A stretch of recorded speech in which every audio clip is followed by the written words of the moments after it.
Alright, for week 8, we'll be covering changes in the family since the 1940s. And there are 5 main areas where the family has changed since the 1940s. We're going to look at the average age of first marriages, number of children that couples have, the rise in unmarried mothers, the rise in mothers working, and deal with the issue of less family cohesiveness. First of all, let's look at the average age of first marriages.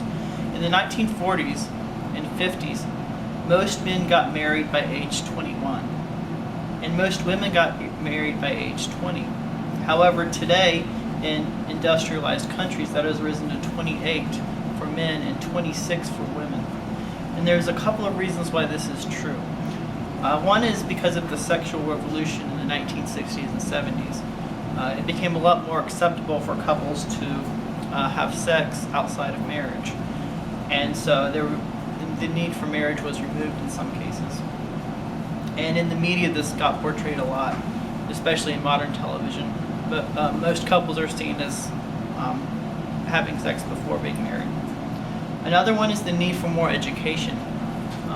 In the 1950s, most couples could get by with a college education, or the man could work a factory job, and that would be acceptable income. But today, there's been an increase in the need for master's degrees or even doctorates. So couples have to stay longer in education before they get married.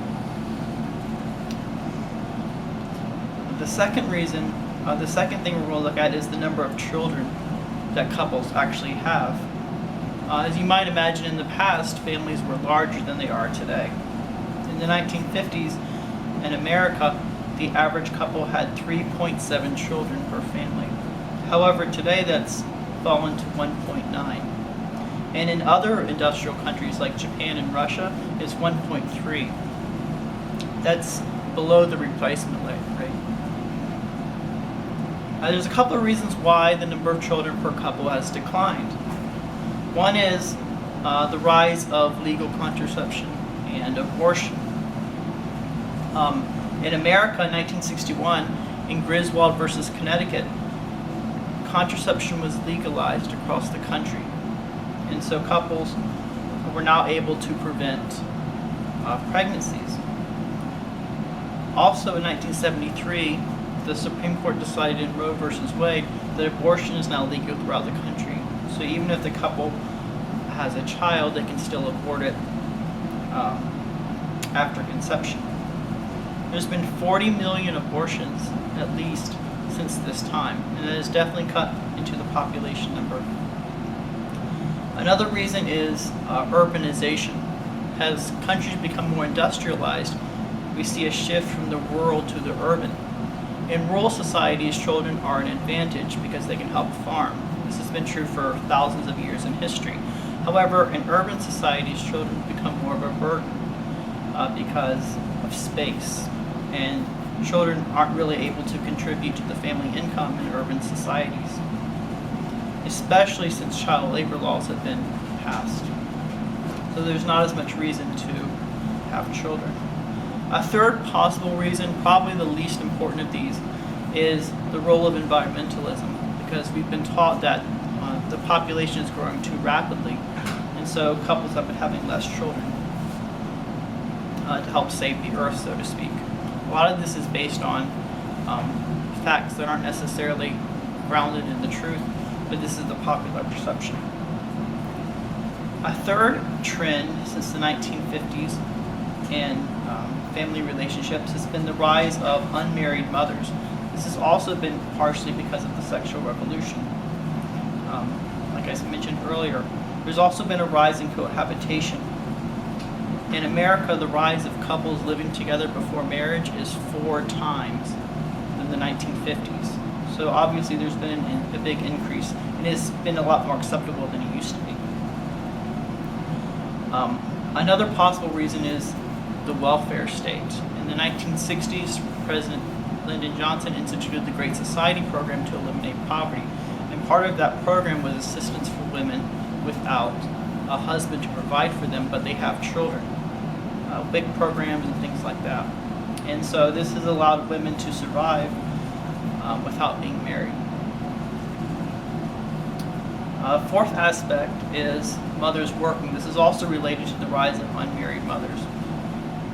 From the 1950s to today, we've seen a huge increase in the number of mothers working. In 1965, 45% of mothers were in the workforce. Today, 78%. It's a pretty big increase, and there are a number of reasons for that. As you learned in the last unit about the women starting to work during World War II, it became a lot more acceptable for women to be in the workforce. And with the rise of feminism, they understood that they could go and have a job, and they had a right to a job, as well as a right to equal pay.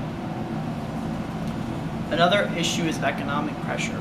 With economic troubles in the 60s and 70s, and even today with the Great Recession, it's become almost necessary to have two people working in a family just to survive. And also the number of divorces have increased twice as much, so single mothers have to support their children.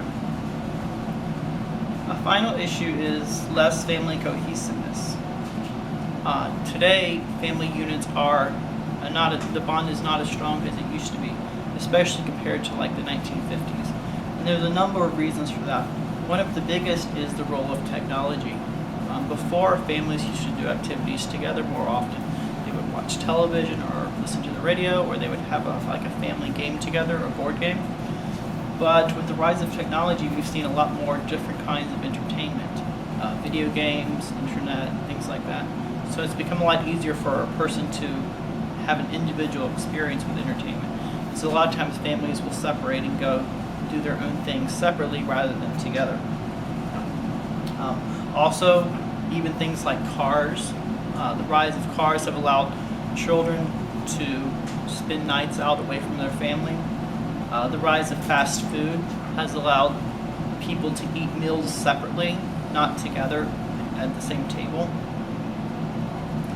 The rise of latchkey children who grow up with two parents working or in a single parent home, often have to work, often have to make their own, basically their own entertainment. They have to survive by themselves in the absence of a parent or two parents. So they've definitely become more individualistic. However, I want to mention two trends that actually go against this idea of lack of family cohesiveness. Even though technology has helped to, in some ways, bring families apart, there's also been an increase in the connectedness of families. In one of the journals you'll read, you'll discover this is true. With the cell phones and Skype and things like that, families can actually interact in ways they couldn't before. So even if the families are not physically together, they can still interact with each other. Also, there's actually been an increase in children living with their parents, especially since 2008, because the economy is too harsh for many of them to go live out on their own. Also, the fact that more people are getting more education means that they're more likely to stay at home for a while until they finish their degrees.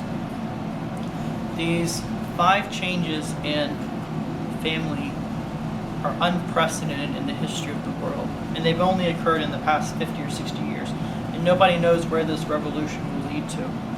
I hope you've learned more, and make sure you do the reading.